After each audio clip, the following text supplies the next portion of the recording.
আজ 14 সেপ্টেম্বর বিশ্ব অ্যাটপিক একজিমা দিবস।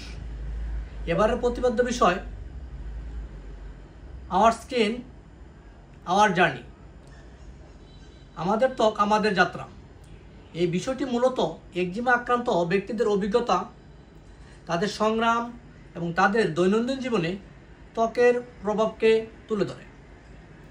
এই দিবসটির উদ্দেশ্য হল একজিমার শারীরিক ও মানসিক প্রভাব সম্পর্কে সচেতনতা বৃদ্ধি করা এবং এই রোগের একটি সঠিক ও সুসংগত চিকিৎসা ব্যবস্থা নিশ্চিত করা।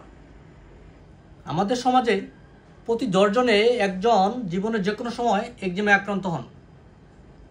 শতকরা 85% ক্ষেত্রেই একজিমা শুরু হয় 5 বছর বয়সের আগে। একজিমার প্রধান লক্ষণ হলো চুলকানি ও ত্বকের শুষ্কতা। একজিমা আছে এমন শিশুর 47 থেকে 80% ঘুমের সমস্যা হয়। একজিমা শিশুর স্বাভাবিক বৃদ্ধি ব্যাহত করে।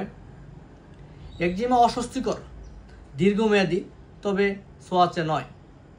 যাদের একজিমা আছে তাদের অ্যাজমা ও অ্যালার্জিক রাইনাইটিস হওয়ার সম্ভাবনা বেশি। কারো সংস্পর্শে একজিমা ছড়ায় না।